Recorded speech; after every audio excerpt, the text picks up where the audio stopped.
The organisation that sounds the most like the name of a purse dog. It's not Fifi, it's FIFA.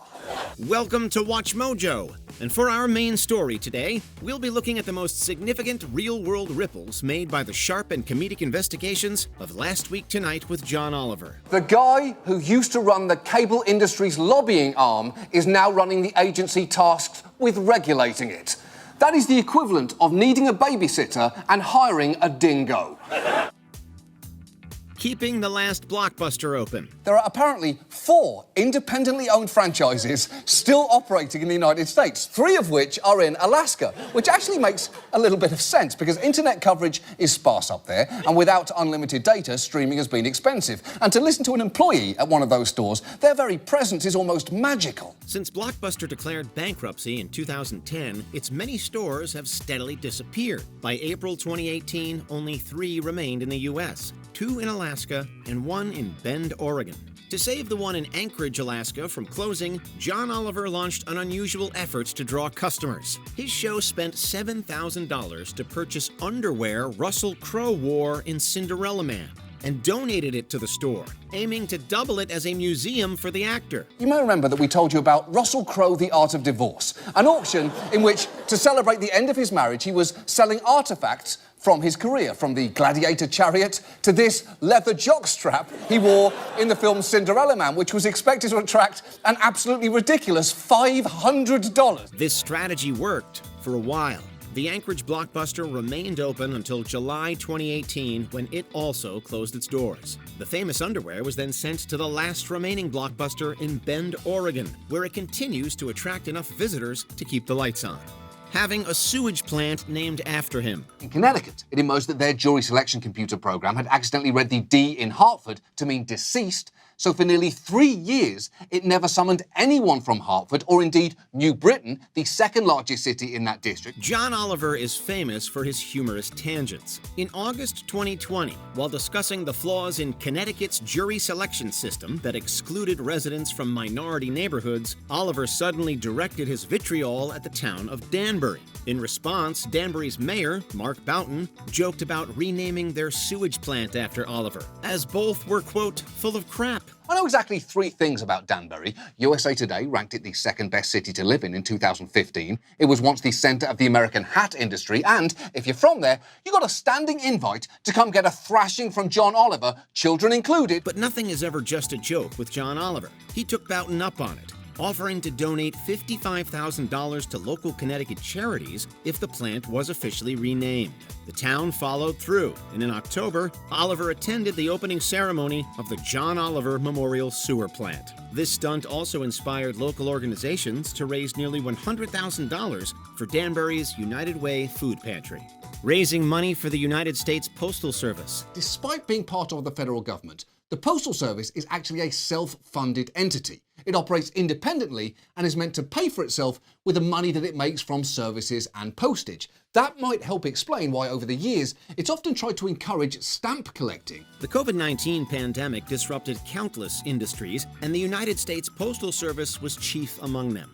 In May 2020, John Oliver highlighted all the issues the USPS was facing, many of which existed long before the pandemic, and aimed to secure critical funding for the agency. The Postal Service's problems aren't entirely from the fact that we started using email or even the 2008 recession. In fact, it's been estimated that the stipulations of this one law have accounted for approximately 74% of their net losses since it passed. Partnering with Stamps.com, Oliver launched a line of Last Week Tonight branded stamps, featuring fun favorite mascots from the show. Viewers could purchase a sheet of stamps for $14, with $11 going directly to the USPS. By July, the initiative had raked in over $4 million for the USPS, along with an additional donation of $450,000 for a fund supporting postal workers affected by natural disasters. You can actually get stamps made. TV shows have done this in the past. American Idol sold stamps, and Veep and Full Frontal recently did giveaways. And while it will not come close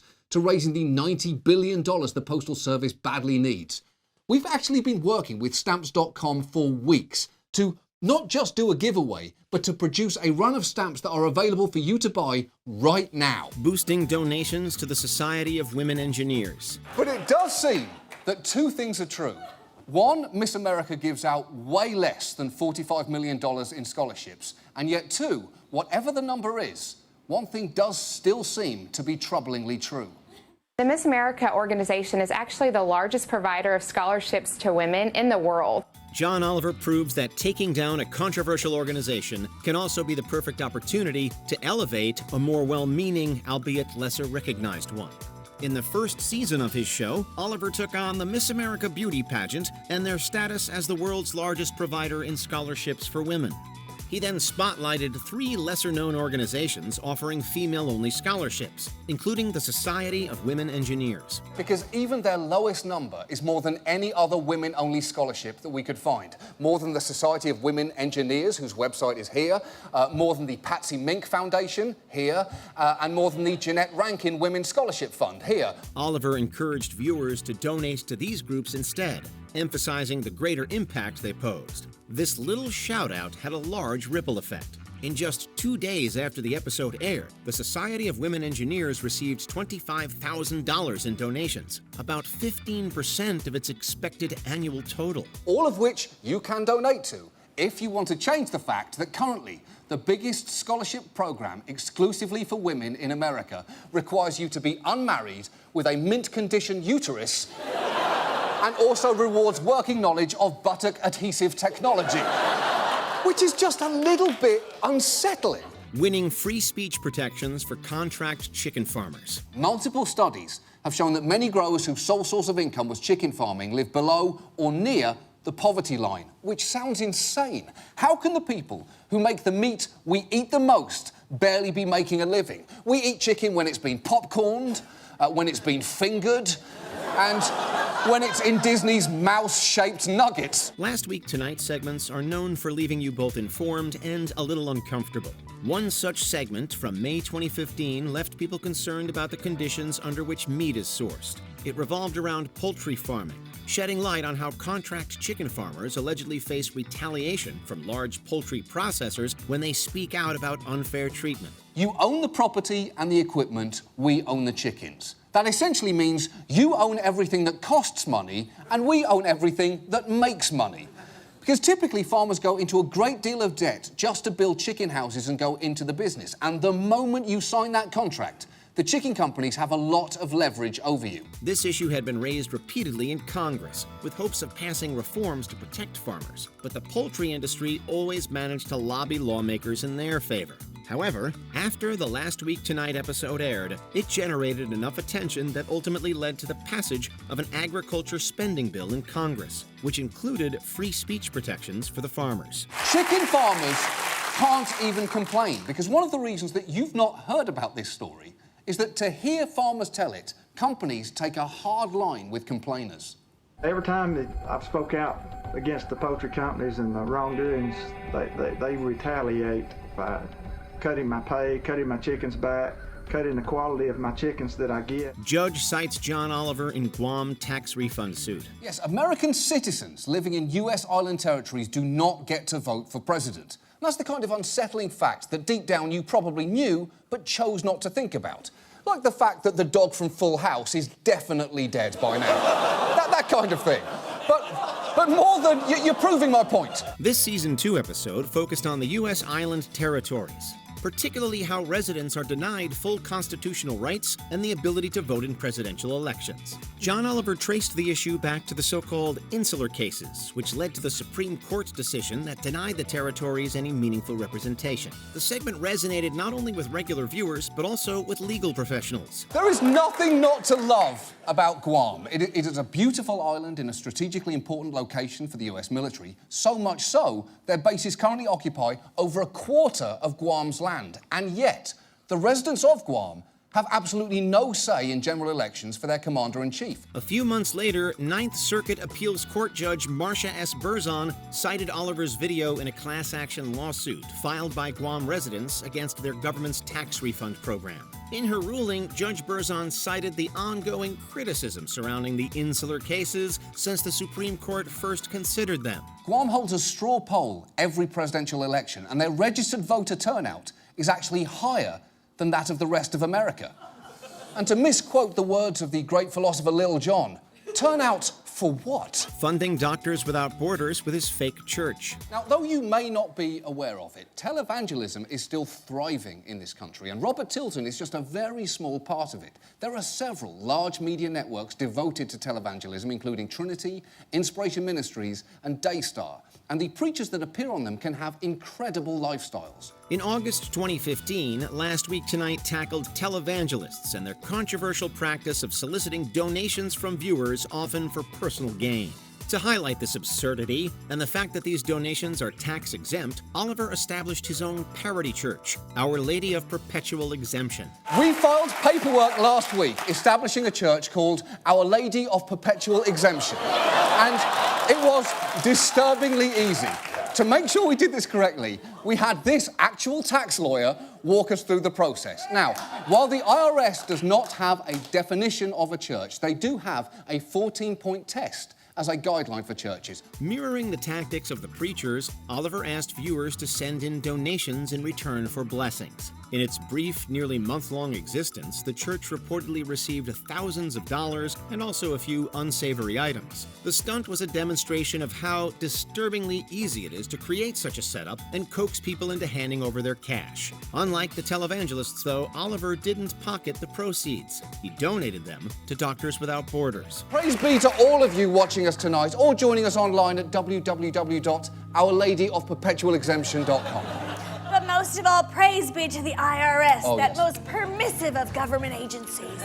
Wonder Joe, I have heard the word of prophecy tonight. Hallelujah! What did it say, Majon? I'll tell you, Mawanda. Children's book proceeds donated to pro-LGBTQ charities. Pence is constitutionally the only official in the White House that Trump can't fire, and that is worrisome, because he is synonymous with some extreme positions, like his opposition to abortion and gay rights. Donald Trump was a frequent target on Last Week Tonight, but in March 2018, John Oliver shifted his focus to his vice president, Mike Pence. Oliver called out Pence for his anti-LGBTQ views, including his support for conversion therapy.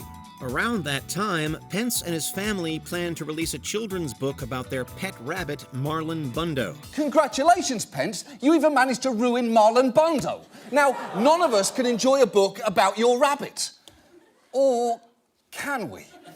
Because it turns out, in a complete coincidence, we also wrote a book about Mike Pence's rabbit. Oliver and his team hopped in first, dropping their own book, A Day in the Life of Marlon Bundo, which portrayed Marlon as a gay rabbit, a clear jab at Pence's views. It became an Amazon bestseller, moving over 180,000 copies in the first 2 days. To top it off, Oliver donated all proceeds to pro-LGBTQ charities like the Trevor Project and AIDS United. And if you want to know how the story turns out, you are going to have to buy the book. Please, buy it for your children, buy it for any child you know, or just buy it because you know it would annoy Mike Pence. You'd be doing a nice thing in a really dickish way. And isn't that the dream at the end of the day? John Oliver rips into FIFA. FIFA is a comically grotesque organisation. In fact, telling someone about the inner workings of FIFA for the first time is a bit like showing someone Two Girls, One Cup. You do it mainly so you can watch the horrified expression on people's faces. John Oliver made FIFA a recurring punching bag on his show, and for good reason. His attacks began in the first season, when he condemned FIFA's poor handling of the 2014 World Cup in Brazil. He also criticized their plans to host the 2022 World Cup in Qatar amid allegations of bribery and human rights violations. In 2015, Oliver doubled down after a massive corruption scandal led to the arrests of several FIFA officials. I don't know what I'm more surprised by, that FIFA officials were actually arrested or that America was behind it. It took the country that cares the least about football to bring down the people who have been ruining it. That's That's like finding out that Kesha arrested a group of bankers involved in commodities fraud. This time, he called for FIFA President Sepp Blatter's resignation. And just days later, Blatter, facing increasing pressure, decided to step down. This episode led to a brief exchange between Oliver and Jack Warner, a former FIFA VP and Trinidadian politician who was fighting extradition to face the corruption charges. Comedian fool? That's not an insult, that's literally my business card. I've got to say, if you really want to insult me, you've got plenty to work with here. Why not say I look like the reflection of Harry Potter in a doorknob? Come on, I'm doing your job for you. Before we continue, be sure to subscribe to our channel and ring the bell to get notified about our latest videos. You have the option to be notified for occasional videos or all of them. If you're on your phone, make sure you go into Settings and switch on your notifications. Crashing the FCC over net neutrality. The only two words that promise more boredom in the English language are featuring Sting. And hearing people talk about it is somehow even worse. One of the earliest Last Week Tonight segments to go viral was from 2014, when John Oliver took on the Federal Communications Commission over proposed rules that would threaten net neutrality. Oliver accused the FCC and its then chairman, Tom Wheeler, of enabling internet service providers to create fast lanes for companies that could pay, leaving smaller businesses and regular users with slower speeds. What's being proposed is so egregious, activists and corporations have been forced onto the same side.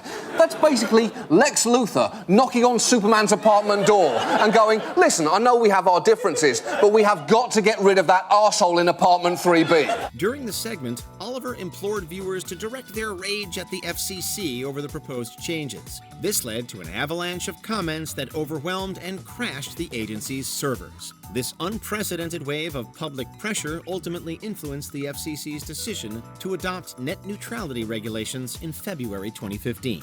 For once in your life, we need you to channel that anger, that badly spelled bile that you normally reserve for unforgivable attacks on actresses you seem to think have put on weight, or politicians that you disagree with, or photos of your ex-girlfriend getting on with her life. What is your favorite corporate takedown by John Oliver? Explain it to us in the comments below. And now, this.